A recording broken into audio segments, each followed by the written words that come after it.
Hello, happy Sunday. Happy Mother's Day, everybody. Now, not all of us are mothers, but all of us have mothers, so that's we can all celebrate. And we got good mothers and bad mothers, biological mothers. We have spiritual mothers. We have then mothers if we're Cub Scouts. Anyway, traditionally, this is a day that is set aside for the kids to give back to their moms for all the spit that they used, to clean their faces, all the bubble gum they took off their clothes, and all the bloody knees that they kissed to make well. It's a day that mothers get rewarded for washing the sheets in the middle of the night, or for driving the kids to school when they missed the bus, or enduring these football and soccer games when it's raining out. Sitting out there, you get rewarded for that today, Mom. Here's a flower. But seriously, mothers really are most influential in our lives. They've been and will continue to be. And I truly believe that that's one of the greatest jobs that a woman can have, is to be a mother. Because mothers can be disciplinarians and educators, but they're also cleaning ladies and gardeners and landscapers and, countless chauffeurs, coaches, counselors.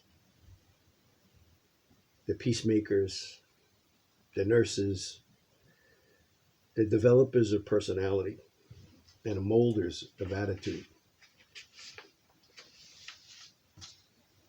Mothers are those soft voices that say, it's going to be okay. It's going to be okay. I love you. And in that sense, mothers are really our first link to God and God's love. Just a little background. Mother's Day was a Christian festival that was celebrated in England. It was called Mothering Sunday. And the excuse me, the faithful would be called back to their churches, their original churches, their mother churches,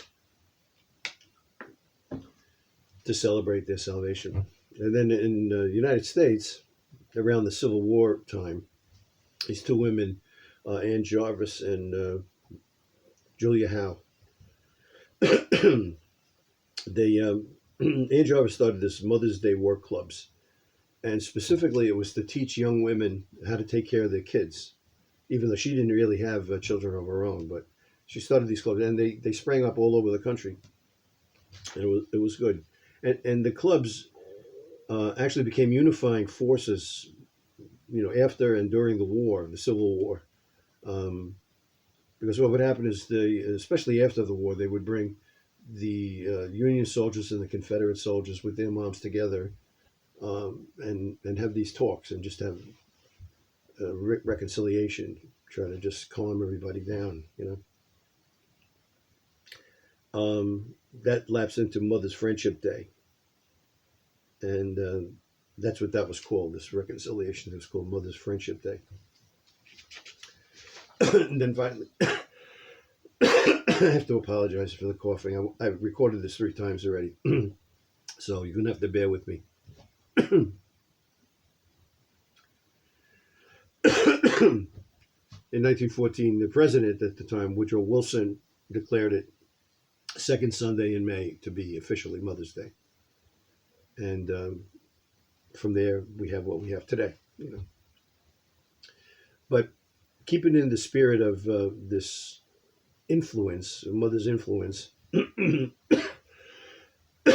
scripture in 2 Timothy 1. And Paul is speaking to Timothy and just mentioning this ability to convey through the generations anointings and gifts. And this is what he said, 2 Timothy 1, 4b through 5. I'm filled with joy as I think of your strong faith that's passed down through your family line. It began with your grandmother Lois and who passed it down to your dear mother Eunice. And it's clear that you two are following in the footsteps of their godly example. So it's on us, really, to be able to receive from moms these good examples of faith. And so today we're gathered. Actually, we're not gathered, but I'm delirious, so don't worry. But we're celebrating this expression of love and reverence for our mothers and for the mothers of the country. We love you, Mom. I'm going to try to get through this. I found a column by Irma Baumbeck, which is, I don't know if she's still printing, but very, very astute woman. I liked her. Anyway, this is what it says. It was called On the Day Mothers Were Created. Let me get through it. There'll be copies of this, so hopefully John will put it on the website. So if I'm coughing through it, you can be able to read it yourself. Thanks for bearing with me. Here it is. On the day that God created mothers, he had already worked overtime. And an angel said to him, Lord, you're spending a lot of time on this model. And the Lord said, have you read the specs?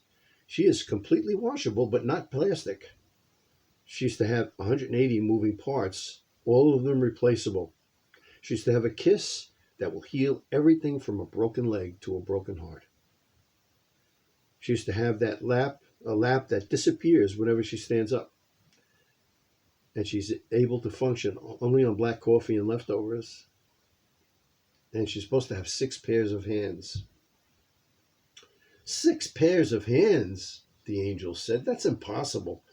And the Lord said, 6 pairs of hands are not the problem. He said, it's the 3 pairs of eyes. She's supposed to have 1 pair that sees through closed doors, that when she says, what are you kids doing in there?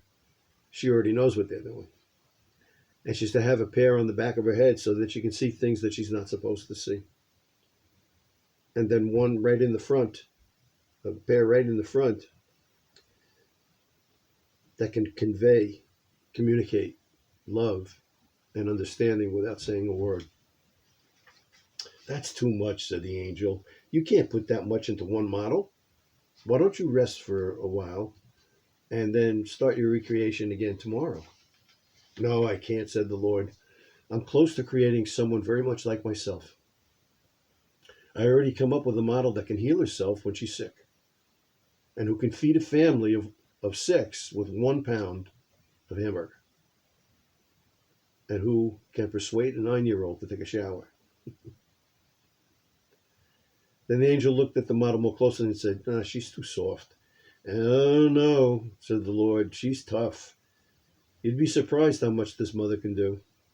Can she think, said the angel? Not only can she think, said the Lord, but she can reason and compromise as well. And she can persuade. Then the angel reached over and touched her cheek, and he said, this one has a leak. I told you couldn't put that much into one model. That's not a leak, said the Lord, that's a tear. What's a tear for, said the angel. Well, it's for joy and sadness and disappointment and for pride. You're a genius, said the Lord. And the Lord said, oh no, I didn't put it there. It comes as part of the package. So happy Mother's Day. Ladies, I'm sorry we couldn't meet together today. I'm fine, for those of you who might be concerned, a little bit of a cough and stuff. But I'm really fine. Keep praying for us. We love you guys, and we'll see you soon.